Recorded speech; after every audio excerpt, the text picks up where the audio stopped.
Bismillahirrahmanirrahim. In the name of Allah, the most beneficent, the most merciful. आज हम बात करेंगे हमारे झारखंड स्टेट में इलेक्शन के टाइम है। मैं अपना फ़र्ज़ समझता हूँ क्योंकि हम महागामा कॉन्स्टिट्यूंसी से बिलोंग करते हैं, हम भी वहाँ के एक वोटर हैं। इसलिए फ़र्ज़ समझता हूँ कि हमारे वहाँ दलाली कोई कमी नहीं है। बहुत सारे दलाल आ चुके हैं बरसाती मेंढक की तरह और दलाली कर रहे हैं। मैं बिल्कुल रिस्पेक्टफुली के साथ वीडियो बना रहा हूँ। किसी को इस पर अगर ऑब्जेक्शन है तो मुझे उससे बिल्कुल परवाह नहीं है। इमरान प्रतापगढ़ी रिसेंटली अभी नया नगर में आए थे, भाषण देके चले गए। मैं उनसे रिलेटिव में एक बात कहता हूँ कि जब इंसान इंडिपेंडेंट पर्सन था इमरान प्रतापगढ़ी, जो कोई होता है, तो उस वक़्त अपने दिल की बात और फिर अपने कम्युनिटीज़ के तकालीफ़ों को बयां करता है। तो क्या उन्होंने किसी की फोर्स करने पर ओवैसी साहब पर ये नज़म पड़ा था उस वक़्त? और आज चूँकि जब उन्होंने सियासत में एंट्री मारकर कांग्रेस में ज्वाइनिंग किया, तब से उनका बिल्कुल नज़रिया चेंज हो गया। उस टाइम से ओवैसी साहब इनको, इमरान प्रतापगढ़ी को, ए टीम, बी टीम, सी टीम सब नज़र आने लगे। बिल्कुल कैसे ही नज़रिया चेंज हो गया भाई, समझना पड़ेगा इसको। मैं तो महागामा के जितने भी वोटर्स हैं, मैं उनको कहता हूँ भाई देखो, नज़रिया इनका चेंज नहीं हुआ, नज़रिया बदला गया। कांग्रेस की पॉलिसी है, जब जब मुसलमान वोटर्स उनसे उनसे दरकिनार होते हैं, खिसकते हैं, तो कांग्रेस वाले हमेशा मुस्लिम बड़े शख्सियत को, चाहे वो किसी शक्ल में हो, उनको अपने पार्टीज़ में ज्वाइन करके उनको प्रोग्राम में भेजते हैं। डाकुओं के सरदार होते हैं ना, जिस तरह डाकुओं के सरदार अपने अपने डाकुओं को अपने अपने एरियाज़ में भेज देते, भाई जाओ लूट कर आओ, फिर आपका हिसाब किया जाएगा रात में, लूटपाट मचाते जाके एरिया में। इसी तरह कांग्रेस वाले इन तमाम मुस्लिम जो लीडर्स है उसमें उसका यूज़ कर रहे हैं। इनको मुस्लिम एरियाज़ में या मुस्लिम कॉन्स्टिट्यूंसी में इनको भेज देते हैं कि जाओ मलाई को जमा करो, वोट को हासिल करो, और मुसलमान उनके पीछे बिल्कुल जान और कुर्बान करने के तैयार है, जिंदाबाद का नारा लगा रहे हैं। अरे वो उनकी पर्सनैलिटीज़ अलग थी, उनकी शख्सियत अलग थे वो, जब वो उस फील्ड में थे।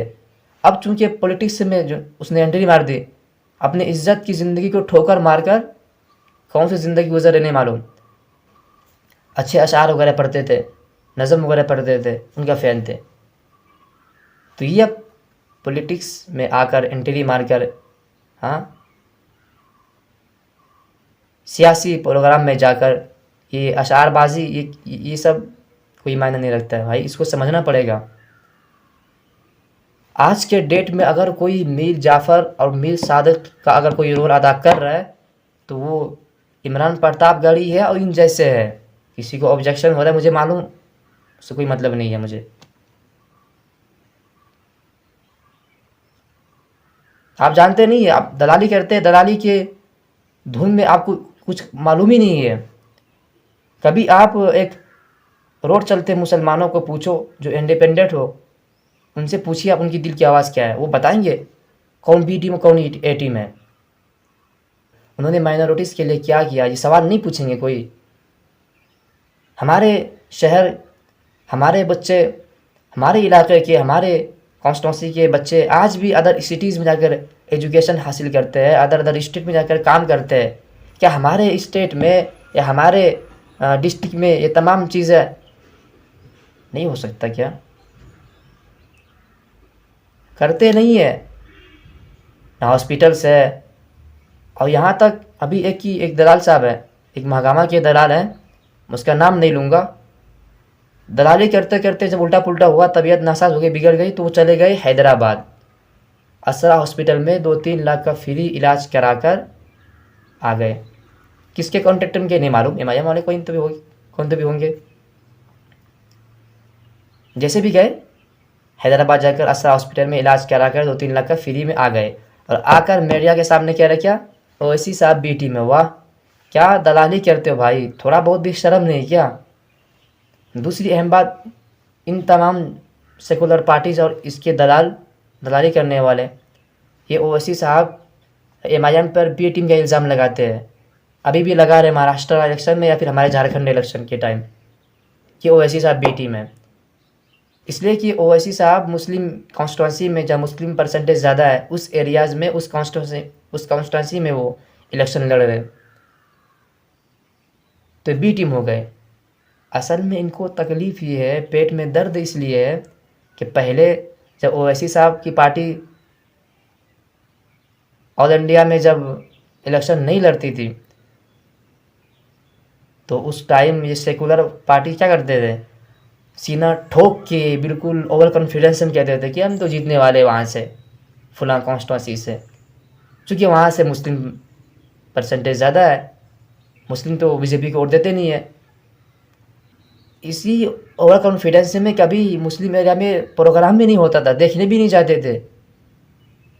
जब से ओवैसी साहब पूरे ऑल इंडिया में अदर स्टेट में अगर चुनाव इलेक्शन लड़ रहे हैं या मुस्लिम कॉन्स्टिट्यूंसी में अगर इलेक्शन लड़ रहे हैं, इनको तकलीफ हो गया, इनके पेट में दर्द, रात की नींदें हराम, एक बार प्रोग्राम करने की बजाय 10 बार प्रोग्राम कर रहे हैं। वाज़ेह है भाई, समझो इस बात को। क्या हमारे बाप दादा ने ये इन तमाम सेकुलर पार्टीज़ की जितने नेता है इनके सामने क्या कोई डिस्कशन करके कोई सिग्नेचर कर दिया कि हमारे आने वाले पूरी औलाद है, हाँ नस्ल तुमको और करते रहेंगे? ये अलग बात है कि तुम अपोजिशन में रहते हुए मुसलमान के कभी नाम नहीं लेना,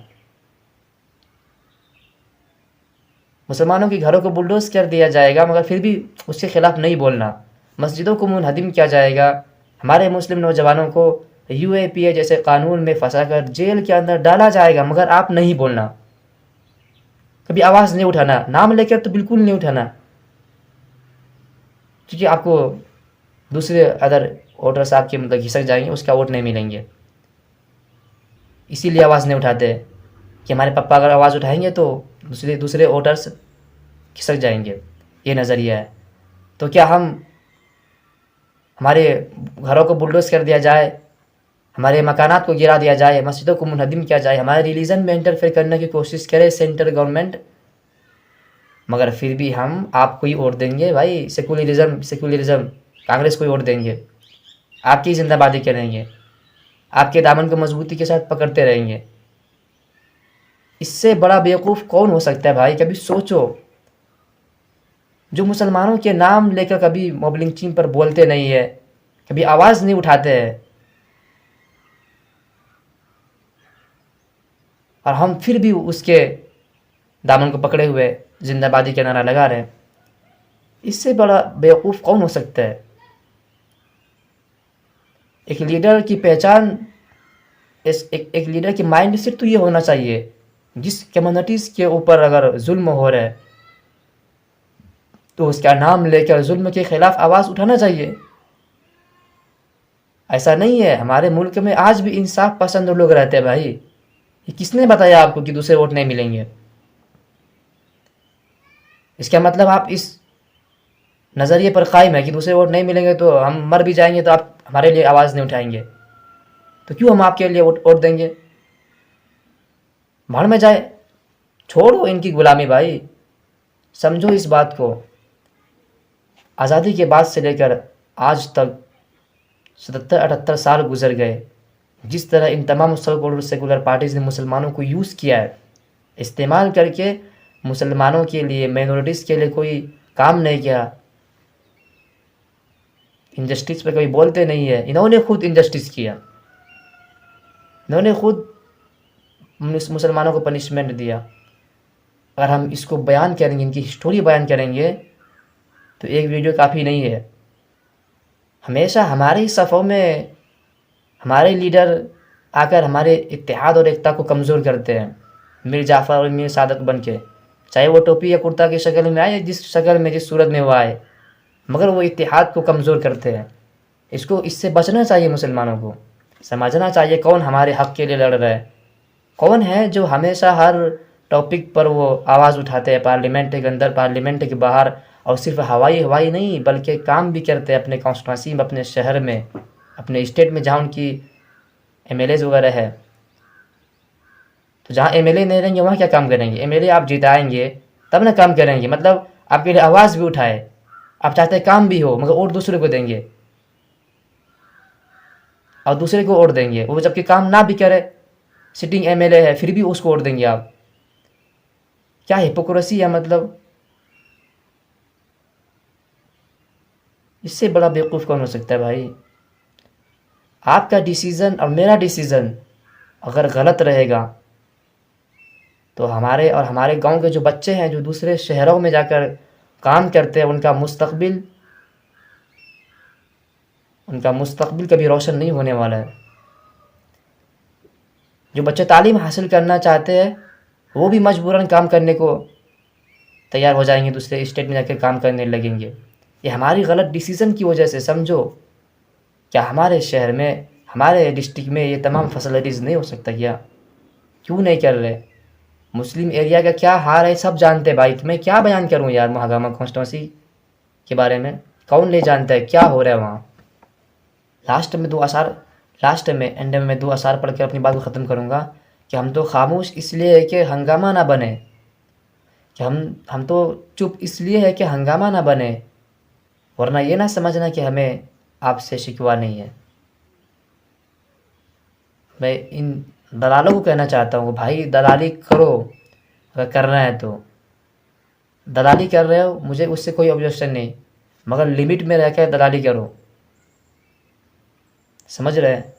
जिस दिन आप लिमिट क्रॉस करेंगे तो याद रखिए हम खुद इंडिपेंडेंट पर्सन है। मेरा किसी पॉलिटिशियन या पॉलिटिकल लीडर से कोई कनेक्शन नहीं है, मगर जो हमारे कम्युनिटीज़ को, लोगों को जो गड्ढे में लेकर जाने की कोशिश कर रहे हैं या उनके आंखों के ऊपर पर्दा डालने की कोशिश कर रहे हैं, मैं उनके खिलाफ ज़रूर आवाज़ उठाऊंगा, ज़रूर बोलूँगा। किसी को ऑब्जेक्शन है, मुझे उससे परवाह नहीं है। जो कुछ करना है कर सकते हो।